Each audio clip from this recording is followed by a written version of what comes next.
Students, you will welcome to this video of Dr. Anita Kothari. In this video, I will teach you how the splitting of d orbitals takes place in tetrahedral field of ligand. That is, splitting of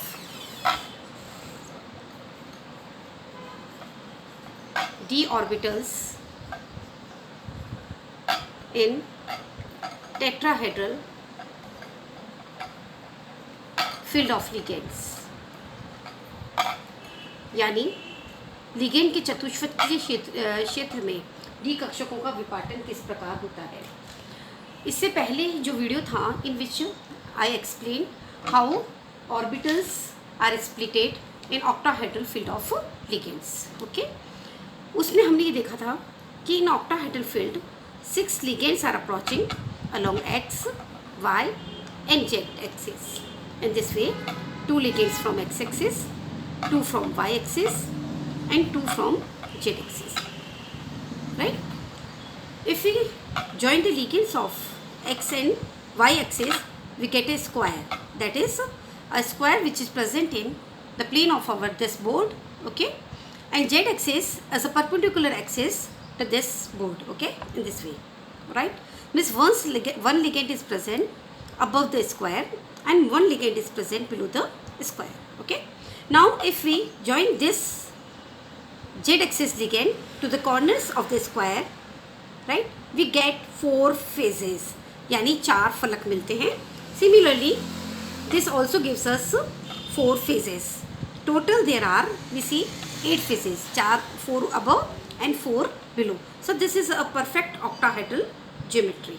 Okay, so in this geometry what we see that in the center metal ion is present over here.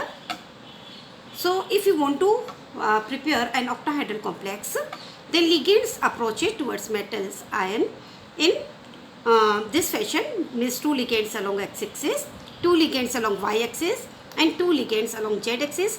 When these ligands approaches along the axis, they directly interact with Eg orbitals. Eg orbitals, you know, Eg orbitals are dx square dash y square orbital. This is the shape of dx square dash y square orbital. Okay, and this is the shape of dz square orbitals. Right, so it is clearly shown here that Eg set of orbitals, that is dz square orbital and dx square dash y square orbital, are having their lobes along the axis. They directly interact with the incoming ligand. These are the ligands. Okay, ठीक है. So due to this repulsion between the ligand and the Eg orbitals, Eg set of orbital becomes of higher energy in this way. These are the degenerate d orbitals. This Eg set of orbitals becomes of higher energy, and T2g set of orbitals becomes of lower energy. Eg set of orbitals are having orbitals dx square dash y square and dz square orbital, right? And T2g set of orbitals are having dxy, dyz and dzx orbital. Okay, so this gap between the T2g and Eg orbital is known as del O.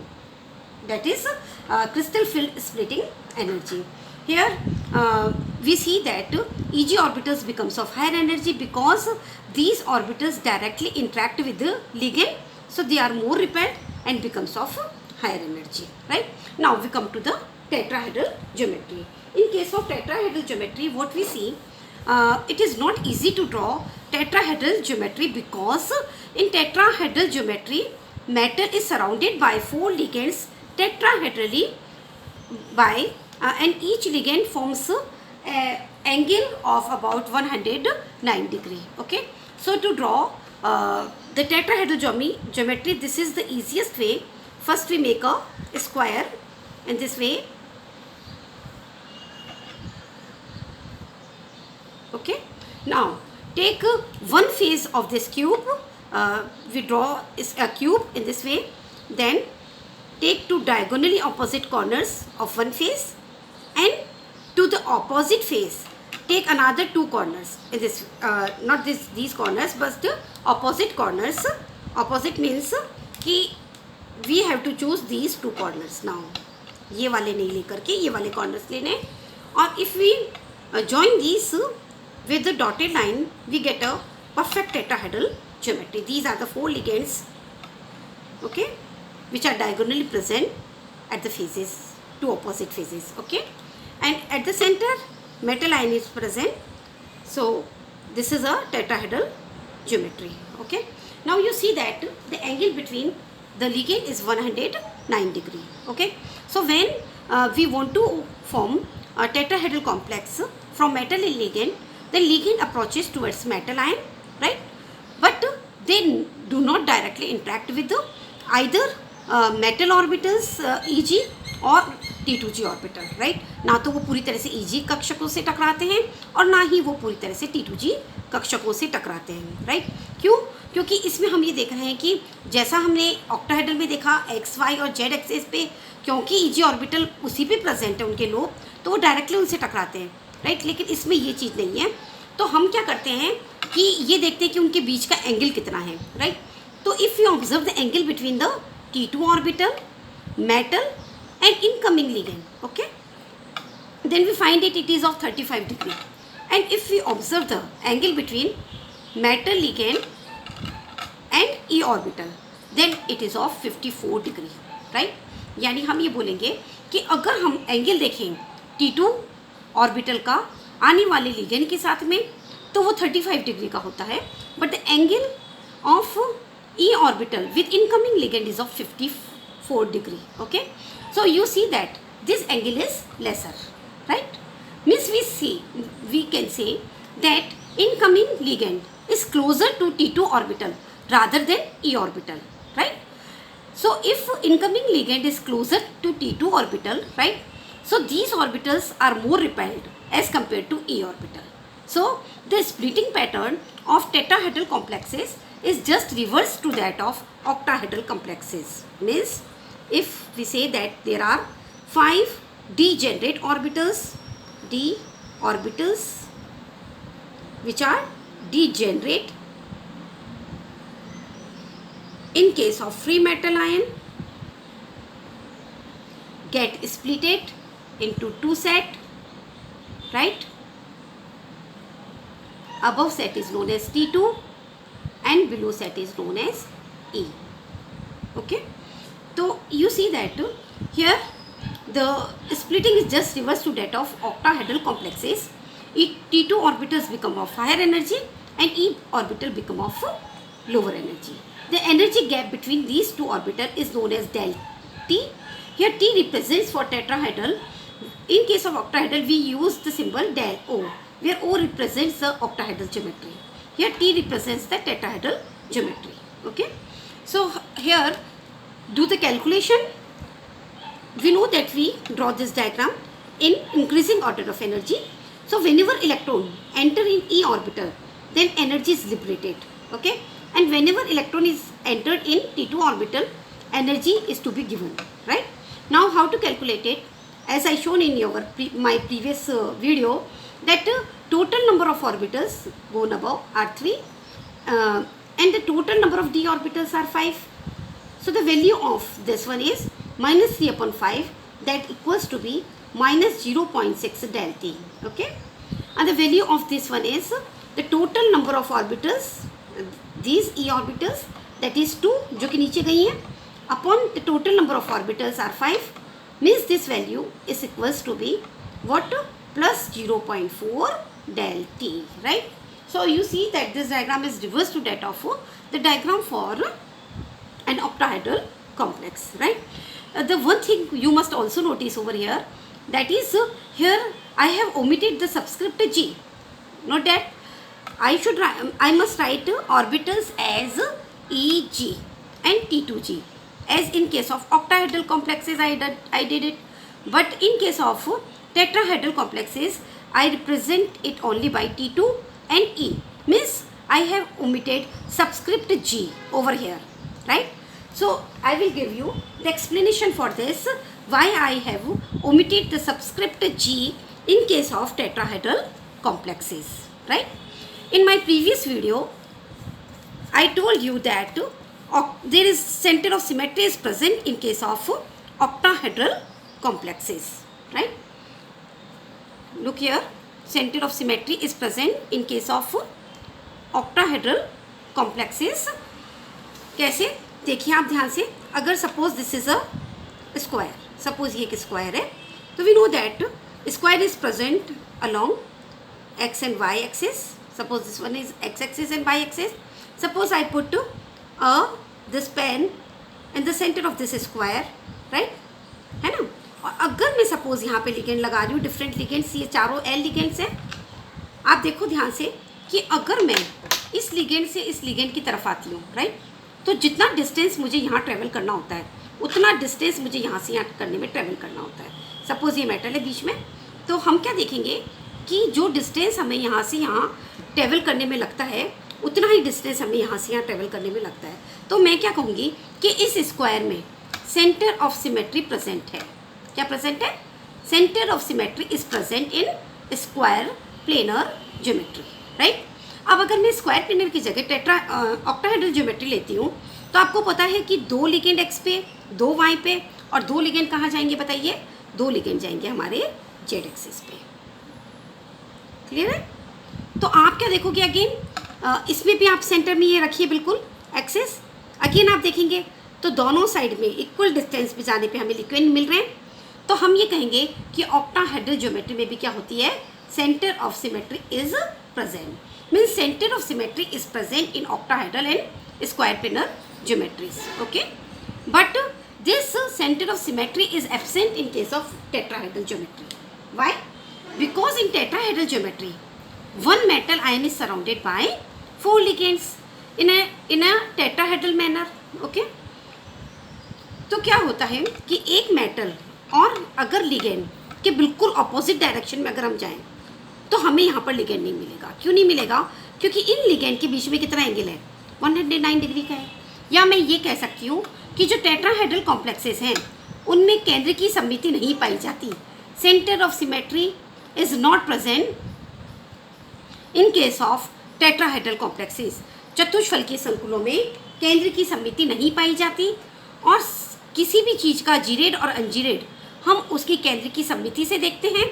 और यही कारण है कि हम क्या करते हैं, यहाँ पर जीरेड वर्ग को ओमिट करते हैं. मेरे प्रीवियस लेक्चर में मैंने आपको बताया था कि जैसे एस ऑर्बिटल है, राइट, तो एस ऑर्बिटल में क्या होता है, बिल्कुल सेंटर में हमने सेंटर ऑफ सिमेट्री रखी, राइट. आपको पता है यहाँ पर ये एंगुलर वेव फंक्शन के साइंस होते हैं प्लस. अब आप इसको सेंटर में रख के इसको रोटेट करो 180 से. जब आप इसको 180 से रोटेट करोगे तो आप क्या नोट करोगे कि राइट हैंड वाली चीज़ इधर लेफ्ट हैंड की साइड में आ जाएगी और ये अपना साइन बिल्कुल नहीं बदलेगी. और इसीलिए हम क्या कहते हैं कि एस ऑर्बिटल क्या होती है? जीरेड होती है. Got it? और पी ऑर्बिटल के केस में मैंने आपको क्या बताया था कि पी का एक लोब प्लस होता है, एक माइनस होता है, राइट. इसके सेंटर में अगर हम सेंटर ऑफ सिमेट्री रखें, ओके, यानी केंद्र की सममिति इसमें देखें और इसको 180 डिग्री से रोटेट करें तो ये वाली चीज़ इधर आ गई और ये वाली चीज़ इधर चली गई. What will happen? It will change its sign. Plus की जगह माइनस और माइनस की जगह प्लस. और यही कारण है कि all P orbitals are ungerade in nature. Clear है? तो आपको ये कंसेप्ट क्लियर हो गया होगा कि टेट्राहेड्रल में इस तरह का जब कोई पॉइंट ही नहीं है, उसमें सेंटर ऑफ सिमेट्री नहीं है, तो हम जीरेड और अनजीरेड नहीं देख सकते. और यही रीज़न है कि वहाँ पर हम ऑर्बिटल्स को T2G और EG ना लिख करके क्या लिखते हैं? T2 और E, राइट. तो ये था इनमें एक बेसिक डिफरेंस, राइट. अब अगर हम ये देखें कि दोनों की जो पैटर्न है उसमें क्या बेसिक डिफरेंस है, तो हम इसको कंपेयर कर लेते हैं. देखिएगा, आप हेडिंग डालिएगा, ऑक्टाहेड्रल कॉम्प्लेक्सेस में डी ऑर्बिटल्स की स्प्लिटिंग और टेट्राहेड्रल कॉम्प्लेक्सेस में डी ऑर्बिटल्स की स्प्लिटिंग. नंबर 1 पॉइंट आपने क्या ऑब्जर्व किया? इन केस ऑफ ऑक्टाहेड्रल कॉम्प्लेक्सेस जो 5 डिजेनरेट ऑर्बिटल्स होती है उनमें EG की एनर्जी बढ़ जाती है और T2G की एनर्जी क्या हो जाती है? कम हो जाती है. And this energy gap is known as del O, where O represents for octahedral. Whereas in case of tetrahedral complexes, the pattern is just get reversed. T2 orbitals becomes of higher energy and E orbitals becomes of lower energy, and this gap is known as del T, where T stands for tetrahedral. Okay. Now the second difference is this one. कि in case of octahedral complexes we put the subscript G, हम पादांक जी लगाते हैं, यानी orbitals को हम T2G और EG लिखते हैं, जबकि in case of tetrahedral complexes we omit the subscript EG, that is orbitals are written as E and T2, right? क्यों? क्योंकि उसमें सेंटर ऑफ सिमेट्री नहीं है, ओके, जबकि इसमें प्रेजेंट है। Got it? थर्ड पॉइंट जो हमारे लिए है वो ये है कि अगर हम ऑब्जर्व करें एनर्जी डिफरेंस, तो it was observed del O is large, del O का मान ज़्यादा होता है, जबकि हम ये देखेंगे यहाँ पर डेल टी की जो वैल्यू होती है वो बहुत ही कम होती है। If you compare their values then it was observe del T is just half, that is 4/9 of del O. It is a very important relation. Del T का मान डेल ओ का लगभग आधा होता है, राइट? अब आप जरा मुझे सोच करके बताइए कि why the value of del T is just half to the value of del O, right?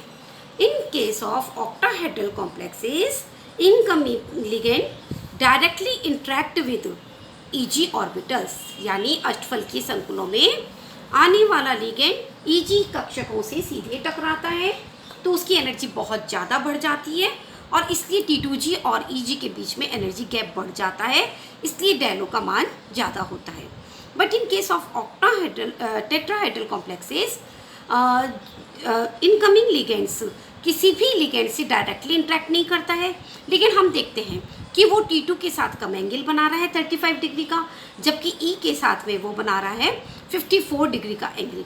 यानी यही कारण है कि वो T2 से इंटरेक्ट तो करता है, but this interaction is not so direct, और दैट्स वाई वो ज़्यादा रिपेल नहीं होती है, और T2G की एनर्जी बढ़ती तो है लेकिन बहुत ज़्यादा नहीं बढ़ती है।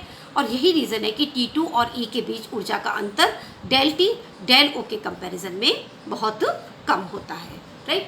And the next point, fourth point is this one. In case of octahedral and in case of tetrahedral अगर हम कंपैरिजन करें तो ऑल अंडरलाइन करके लिखिएगा, all tetrahedral complexes are high spin.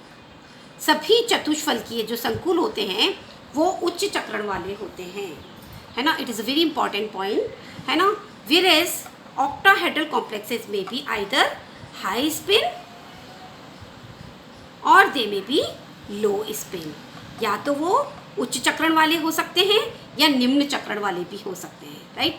ये टर्म मैंने आपको अपने से पहले वाले लेक्चर में बताई थी कि कब कंपाउंड ऑक्टाहेड्रल हाई स्पिन बनाते हैं और कब वो लो स्पिन बनाते हैं, राइट? तो जो टेट्राहेड्रल, चाहो तो आप क्वेश्चन फॉर्म में लिख लो, क्योंकि इस तरह के क्वेश्चन अक्सर पूछे जाते हैं। लिखो, एक्सप्लेन वाई, समझाइए क्यों ऑल टेट्राहेड्रल कॉम्प्लेक्सेस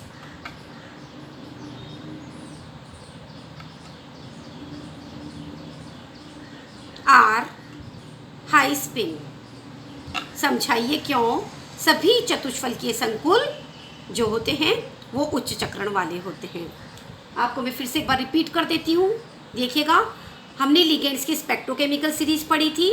हमने देखा था कि कुछ लिगेंड्स स्ट्रॉन्ग फील्ड होते हैं, प्रबल क्षेत्र होते हैं, और वो डेल का मान बढ़ा देते हैं, और कुछ लिगेंड वीक फील्ड होते हैं और वो डेल का मान क्या कर देते हैं, कम कर देते हैं, राइट? तो उसके अकॉर्डिंग हमने देखा ऑक्टाहेड्रल में दो तरह के कन्फिग्रेशन पॉसिबल थे। कौन कौन से देखिएगा?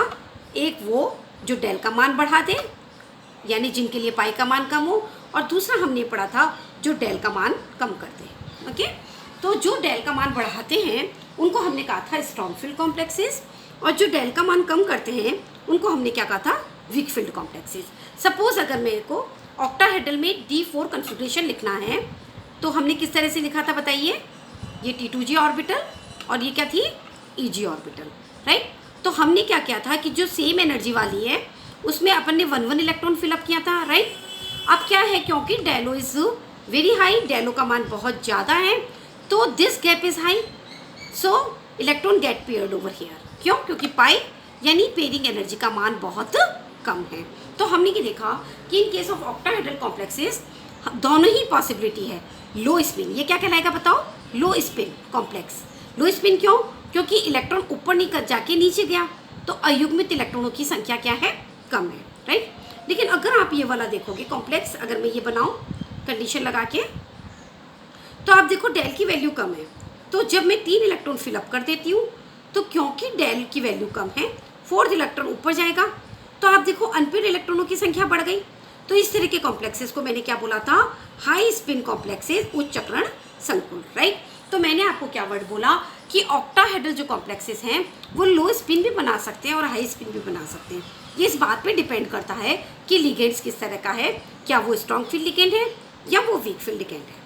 लेकिन टेट्राहेड्रल कॉम्प्लेक्सेस में चाहे कोई सा भी लिगेंड हो तो भी, क्योंकि डेल टी का मान बहुत ही कम होता है, ध्यान से देखिएगा क्या बोला वर्ड मैंने, डेल टी का मान बहुत ही कम होता है, इलेक्ट्रॉन्स कभी भी पेयर अप होना पसंद नहीं करेगा, वो पहले कहाँ जाएगा? ऊपर। और यही कारण है कि सारे के सारे टेट्राहेड्रल कॉम्प्लेक्सेस हाई स्पिन होते हैं, चतुष्फल के होते हैं, चाहे लिगेंड वीक फील्ड हो चाहे स्ट्रॉन्ग फील्ड हो। क्यों? क्योंकि T2 जो ऑर्बिटल्स होती है वो लिगेंड से सीधे नहीं टकराती, तो उनकी एनर्जी इतनी ज़्यादा नहीं होती, और इसीलिए T2 और E के बीच जो ऊर्जा का अंतर है वो काफ़ी कम होता है। क्लियर है? तो आई थिंक कि आपको ये सारे पॉइंट अच्छे से क्लियर हो गए होंगे। तो अब हम अपना जो इसके बाद नेक्स्ट जो टॉपिक है वो स्टार्ट करते हैं, that is calculation of crystal field stabilization energy for tetrahedral complexes, यानी जो चतुष्फल के संकुल हैं उनके लिए क्रिस्टल क्षेत्र स्थायीकरण ऊर्जा याद करना। Okay, calculation of crystal field stabilization energy for tetrahedral complexes, right. देखो फॉर्मूला वापस से अपना वही होगा जो अपन ने पहले लर्न किया था। कौन सा बताइए? अभी अभी हमने क्या देखा था बताइए? हमने ये देखा था कि जो ऑर्बिटल्स हैं वो इस तरह से स्प्लिट अप हुई है T2 और E में। इसको मैंने कितना बताया था? -0.6 डेल टी, और ये वाला गैप मैंने बताया था कितना? +0.4 डेल टी। तो अब आप फॉर्मूला बना लीजिए जल्दी से, जैसे ऑक्टाहेड्रल में बनाया था। क्या फॉर्मूला होगा? -0.6 in x -0.6 x + 0.4 y del t plus a pi, right. क्या हुआ? -0.6 x + 0.4 y, okay, del t plus a pi. यहाँ पर x है number of electrons present in e orbital, e orbital में उपस्थित इलेक्ट्रॉनों की संख्या। y is the number of electrons present in T2 orbitals, T2 कक्षक में उपस्थित इलेक्ट्रॉनों की संख्या। Del T is the gap between T2 and E orbitals, this one. A is the number of paired electron, A युग्मित इलेक्ट्रॉनों की संख्या है। Pi is known as average pairing energy, औसत युग्मन ऊर्जा, यानी किसी अयुग्मित इलेक्ट्रॉन को युग्मित करने के लिए जो ऊर्जा देनी पड़ती है, that is known as average pairing energy, means the amount of energy required to pair up the electron. Okay, so now we will do the calculation of crystal field stabilization energy, and remembering this point in your mind, note what all tetrahedral complexes are high spin. Got it? ये point ध्यान में रख करके और अब हम calculation शुरू करते हैं। ठीक है, तो हम ऐसा करते हैं, सबसे पहले ले लेते हैं D1 D2 D3 की कैलकुलेशन। आपको पता है हमारा स्प्लिटिंग पैटर्न, मीन्स E नीचे T2 ऊपर, E नीचे T2 ऊपर, E नीचे और T2 ऊपर। और जब हमें इलेक्ट्रॉन फिलअप करने, 1 इलेक्ट्रॉन ऐसे ही भरेंगे, 2 को हम ऐसे ही भरेंगे, और 3 को आपको भरना है तो पहले एक मैन पेयर। और क्योंकि डेल टी का मान बहुत ही कम होता है और मैंने आपको क्या बोला, हाई स्पीड होंगे, तो इलेक्ट्रॉन ऊपर चला जाएगा। बस ये बात आपको ध्यान रखनी है, right. So now do calculation. देखो, लुक द फॉर्मूला, जितने इलेक्ट्रॉन ई में जाएं उसको मल्टीप्लाई किससे करना है, -0.6 से। सो -0.6 × 1, ओके, डेल टी मीन्स इसकी वैल्यू क्या आ गई, 0.6 डेल टी। ठीक है। जितने इलेक्ट्रॉन नीचे गए -0.6, कितने 2 से मल्टीप्लाई कर दिया, del t that is -1.2 del t. Clear. जितने इलेक्ट्रॉन नीचे गए उसको 0.6 से, यानी 2 इलेक्ट्रॉन्स को 0.6 से प्लस 0.4 से मल्टीप्लाई करेंगे जितने इलेक्ट्रॉन ऊपर गए इनटू डेल टी, यानी कितना हो गया -1.2 प्लस 0.4 डेल टी मीन्स कितना हो गया बताइएगा, -0.8 डेल टी। ये किसकी वैल्यू निकाली मैंने सबकी, crystal field stabilization energy, crystal क्षेत्र स्थायीकरण ऊर्जा, राइट। अब आप में समझ गई होंगी कि आपको ये अच्छे से आ गया होगा कि हमें किस तरह से ये कैलकुलेट करना है। बस हमें एक ही बात, एक ही पॉइंट अपने दिमाग में रखना है, और वो पॉइंट ये है कि सभी के सभी जो टेट्राहेड्रल कॉम्प्लेक्सेस होते हैं वो क्या होते हैं, हाई स्पिन होते हैं, और हमें इलेक्ट्रॉन्स की पेयरिंग बाद में करनी है, सब में पहले एक एक इलेक्ट्रॉन डालना है। ठीक है भाई। अब हम ले लेते हैं बाकी बचे हुए कन्फिग्रेशन कौन से भैया, D4, D5, D6, right. 1 2 1 2 3 1 2 1 2 3 1 2 1 2 3 E T2 E T2 E T2, okay. 4 electrons 1 2, क्या बोला मैंने, डेल टी का मान बहुत कम, इलेक्ट्रॉन ऊपर चला गया, यानी ये डेल टी का मान बहुत कम, इलेक्ट्रॉन ऊपर गया, डेल टी का मान कम है, लेकिन अब हमें 6 इलेक्ट्रॉन भरना है तो पेयरिंग वापस नीचे से शुरू होएगी इस तरह से। अब आप कैलकुलेशन कर लीजिए एक एक करके। -0.6 से इलेक्ट्रॉन जितने ईजी में हैं यानी कि 2, प्लस 0.24 से इलेक्ट्रॉन कितने 2, डेल टी यानी कि कितना हो गया, plus 0.8 del t, that is कितना हो गया बताइएगा आप, -0.4 del t, right. Now come to this, इसमें आप देखेंगे 2 electrons are here, so -0.6, formula देखिए, -0.6 x number of electrons in e orbital that is 2 plus 0.4 number of electrons in this T2 orbital means 3, del T means -1.2 plus 1.2 del T। क्या देख रहे हैं भाई, the value is 0 means the crystal field stabilization energy of D5 configuration in case of tetrahedral complexes is 0 because it is a half filled orbital। तो जितना stabilization होगा उतना ही destabilisation होगा, और इसीलिए इसकी वैल्यू क्या आ रही है, 0 है ना। तो हम हमेशा देखेंगे कि जब भी ऑर्बिटल्स क्या हो, वेकेंट हो, जब भी ऑर्बिटल्स हाफ फील्ड हो वीक फील्ड में, ओके, या टेट्राहेड्रल में, या वो कम्प्लीटली फील्ड हो, तो क्या होता है, क्रिस्टल फील्ड स्टेबलाइजेशन एनर्जी की वैल्यू क्या आती है, 0 आती है, right. Now come to the D6 configuration, right। For D6 configuration again 3 electrons are present in E, so 0.6 into 3 minus, okay, -0.6 into 3 plus 0.4 into 3 del t. यहाँ पर आप देखो एक इलेक्ट्रॉन पेयर अप हो गया, तो एक ही वैल्यू हो गई 1, पाई की जगह पाई मीन्स पाई, कितना हो गया ये value, -1.8 plus 1.2 del t plus pi, okay, means -0.4 del t plus pi. ये हो गई D6 कन्फिग्रेशन की crystal field stabilization energy, okay. यानी अब हमारे पास बाकी बचे हुए कितने कन्फिग्रेशन रह गए, 7, 8, 9 और 10, ओके। अपन 2-2 करके कर लेते हैं। नेक्स्ट कन्फिग्रेशन इज आपका हो गया D7, 1 2 3 6 D7 D8, तो ले लेते हैं again ENT2 orbital, ENT2 orbital. Electrons को अब जब हम फिलअप कर रहे हैं तो आप देखो 7 1 2, डेल टी का मान कम, 3 4 5, नीचे वापस 6 7 1 2 3 4 5, नीचे 6 7, ऊपर 8। क्लियर है। Now do calculation.